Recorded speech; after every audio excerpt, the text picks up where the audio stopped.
বিএনপির ৩ নম্বর প্ল্যান নিয়ে আজকাল লাভ। এখন বিএনপি আনপসি করিচ্ছে যে কি না যিনি কয় সেই প্ল্যান হইতেছে কম্পিউটার নিয়ে।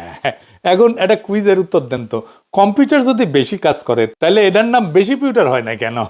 আমি জানি এর উত্তর দিবার পারবেন না, তাই আলাপে আসি। বিএনপি একটা ভিডিও বানাচ্ছে, ভিডিওটা দেখামুনি, যদিও দেখতে দেখতে ঘুমিয়ে যেতে পারেন।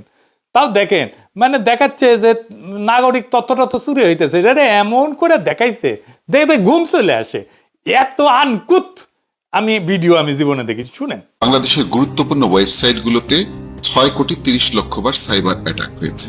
ওই একই বছর বাংলাদেশের 5 কোটিরও বেশি নাগরিকের ব্যক্তিগত তথ্য ইন্টারনেটে বিক্রি হয়ে গেছে। তাই দেশ ও নাগরিকের গুরুত্বপূর্ণ তথ্য, জাতীয় পরিচয়পত্র, পাসপোর্ট, সরকারি বেসরকারি সব ধরনের ডেটা দ্রুত এবং নিরাপদে সংরক্ষণ ও আদান প্রদানের জন্য বাংলাদেশে একাধিক আধুনিক টায়ার 4 ও টায়ার 3 ডাটা সেন্টার প্রয়োজন। বিএনপি সরকার গঠনের সুযোগ পেলে ক্লাউড ফার্স্ট কৌশলে দেশের প্রথম এআই চালিত ডেটা সেন্টার ক্যাম্পাস স্থাপন করা হবে। ধানের শীষের অঙ্গীকার, দেশের প্রথম এআই চালিত ডেটা সেন্টার। শুনলেন তো কি কইছে? আমি আবার কইছে গত 2023 সালে বাংলাদেশের গুরুত্বপূর্ণ ওয়েবসাইটগুলোতে 6,30,00,000 বার সাইবার অ্যাটাক হয়েছে। ওই একই বছর বাংলাদেশে 5 কোটির বেশি নাগরিকের ব্যক্তিগত তথ্য ইন্টারনেটে বিক্রি হয়ে গেছে। তাই দেশ এবং নাগরিকের গুরুত্বপূর্ণ তথ্য, জাতীয় পরিচয়পত্র, পাসপোর্ট, সরকারি বেসরকারি সব ধরনের ডেটা দ্রুত এবং নিরাপদে সংরক্ষণ এবং আদান প্রদানের জন্য বাংলাদেশে একাধিক আধুনিক টিআর 4 টিআর 3 ডেটা সেন্টার প্রয়োজন। বিএনপি সরকার গঠনের সুযোগ পেলে ক্লাউড ফার্স্ট নীতিতে দেশের প্রথম এআই চালিত ডেটা সেন্টার ক্যাম্পাস স্থাপন করা হবে। বুঝিসাও কিছু? এত জ্ঞানের কথা, কোনো কথাই বোঝা যায় না। এই হইতেছে পলিটিক্যাল পার্টির একটা ম্যানিফেস্টোও লিখতে পারে না, এমনই ভাল শুনে গেলে। সাইকেলের টায়ার তো চিনি, রিক্সার টায়ারও চিনি, তাই না? গাড়ির টায়ারও চিনি, 3 টায়ার 4 টায়ার এটা আবার কি জিনিস? ক্লাউড ফার্স্ট বা কি? বাঙ্গুদের এটা খাইসলা হইতেছে মেলা ভারী ভারী কথাকে আপনারা বিচলিত করে দিবে।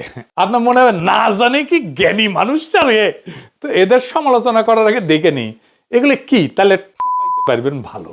আসেন আগে বুঝে দেখি টিআর 3 আর টিআর 4 কি। খুবই সিম্পল জিনিস। টিআর 3 মানে এমন একটা কাঠামো যেখানে বিদ্যুৎ যাবে না, এসি বন্ধ হবে না, সার্ভার চলবে। কিন্তু ধরেন মেরামতের সময় কোনো অংশ বদলাইতে গেলে অল্প সময়ের জন্য সার্ভিস থামতে পারে। ভালো, নির্ভরযোগ্য, কিন্তু একেবারে নিখুঁত অবকাঠামো না।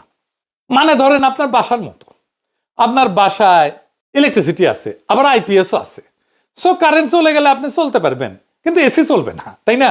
এইরকম আর কি। টিআর 4 মানে বিদ্যুৎ যাবে না, এসি বন্ধ হবে না, নেটওয়ার্ক কাটা পড়বে না, সার্ভারের এক অংশ নষ্ট হইলেও পুরো সিস্টেম চলবে, মেরামত চললেও সার্ভিস বন্ধ হবে না।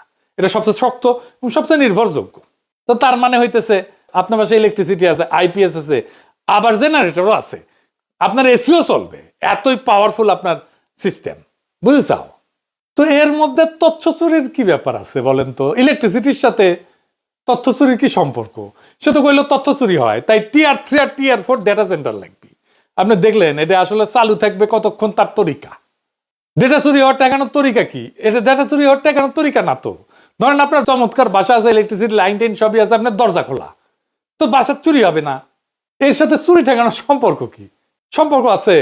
নাই। তো সে তো যুক্তি দিতেছে আমাদের তথ্য চুরি হয় সেই জন্য এটা লাগবে। তাহলে এটা কি তথ্য চুরি ঠেকানোর সলিউশন? দূর পাইছে আমাকে রে। এই যে টিআর 3 ডেটা সেন্টার, এগুলো আসলে কি কাজের জন্য তৈরি হয় এটা দেখি। টিআর 3 ব্যবহার হয় সেইখানে যেখানে সিস্টেম প্রায় সবসময় চলতে হবে, প্রায় সবসময়, কিন্তু অল্প সময় বন্ধ হওয়া হইলে কোনো অসুবিধা হবে না, সহনীয় এটা। এগুলো সাধারণ ব্যবহার, যেমন ধরেন সরকারি ওয়েবসাইট, পোর্টাল, সেবা, ফর্ম, তথ্য, জাতীয় পরিচয়পত্র, passport, immigration system, tax, VAT, ভূমি record, banking, ATM, telecom system, বড় বেসরকারি কোম্পানি, এগুলোর জন্য টিআর 3 যথেষ্ট। বছরে যদি 1-2 ঘন্টা বন্ধ থাকে কোনো সমস্যা নাই। আপনারা কিন্তু মাঝে মাঝে দেখেন এরকম যে আমাদের সার্ভিসের জন্য 1-2 ঘন্টা বন্ধ থাকবে, দেখেন না? নানা ব্যাপারে, টেলিফোনের ক্ষেত্রেও দেখবেন, ইন্টারনেটের ক্ষেত্রেও দেখবেন, দেখেন। কিন্তু এটা কিন্তু টিআর 3 ডেটা সেন্টারের জন্য খরচ তুলনামূলকভাবে কম, রক্ষণাবেক্ষণ বাস্তবসম্মত। বাংলাদেশ সহ বেশিরভাগ দেশই সরকারি কাজে টিআর 3 ব্যবহার করে। আমাদের এনআইডি ডেটাও টিআর 3 স্ট্যান্ডার্ড ডেটা সেন্টারে থাকে। গ্রামীণ ফোন পর্যন্ত টিয়ার 3 স্ট্যান্ডার্ড ইউজ করে। তাইলে ওই কই লাগাবি টিয়ার 3 ডেটা সেন্টার? হ্যাঁ, ওরে জিজ্ঞান তো কয়টা লাগবি আর কুটি লাগাবি ওই। এবার আসেন টিয়ার 4 কই লাগে? বাংলাদেশে আসলে আছে কি এটা?